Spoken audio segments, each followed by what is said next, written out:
Hi there, in this video we are going to use the distributive property to write an equivalent expression. So the I can statement for today is I can use the distributive property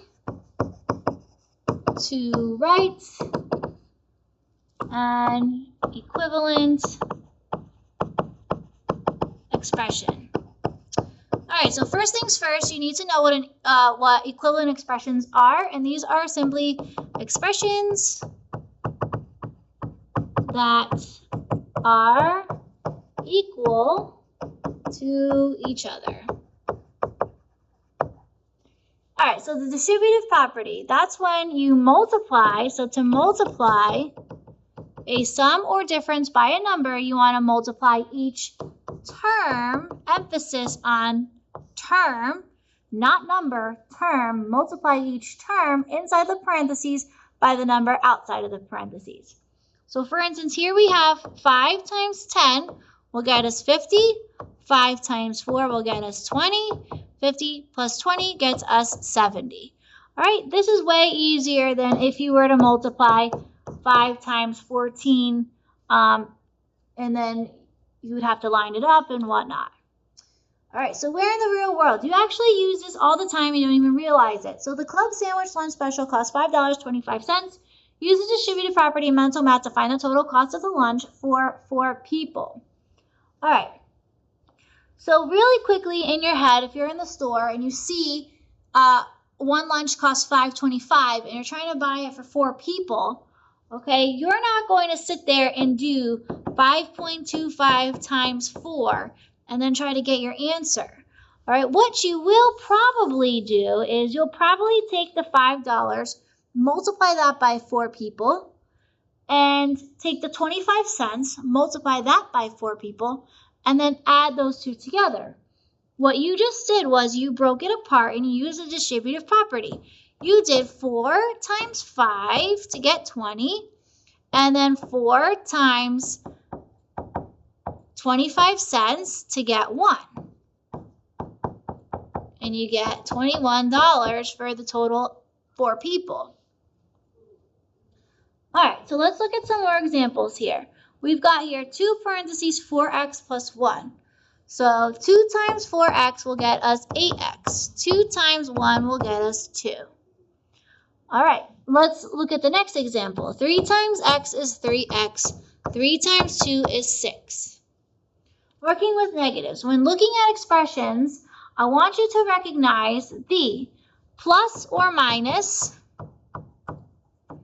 in front of the number as the positive, negative sign of the number, right? Because the whole point of this is having you look at terms, not the number, not by itself. I want you to look at the full term, the positive or negative term. All right, so let's look here at this negative example. We have here a negative 2 parentheses 10x minus 5. So we're going to take this negative 2 and we're going to multiply it by the 2 terms inside the parentheses. So we're doing negative 2 times 10x, and that gets us negative 20x.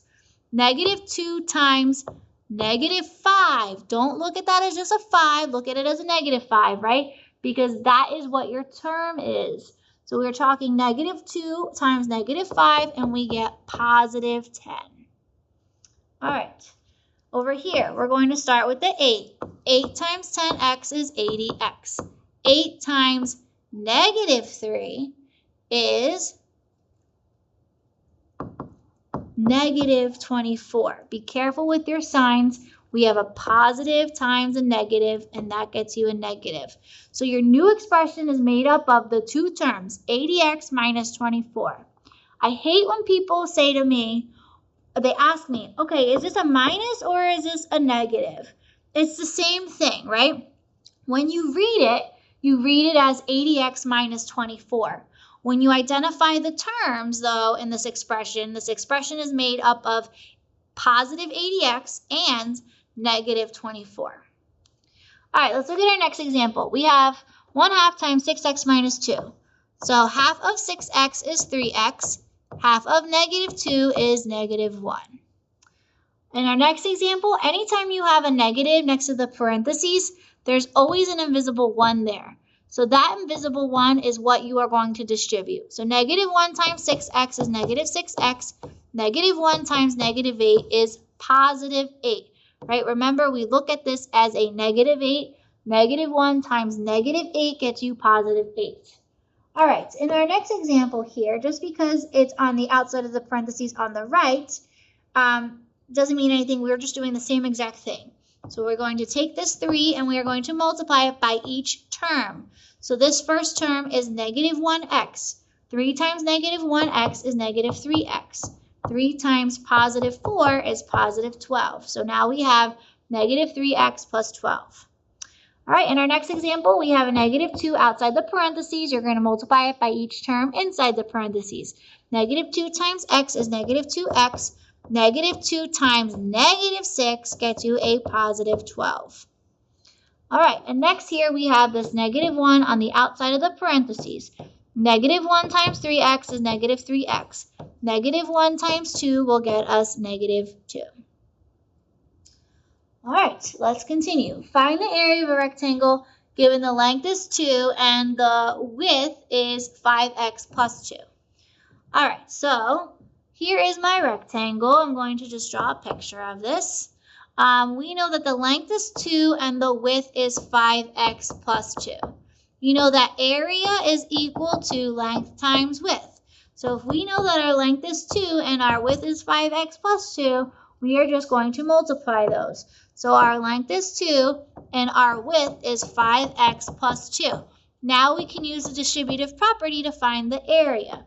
So 2 times 5x is 10x. 2 times 2 gets you 4. And so that is what our area is 10x plus 4 units squared. We don't know what the units are, so I just wrote out units squared. All right, that's it. Thank you so much. Hopefully you learned how to distribute to write equivalent expressions. Thank you for watching.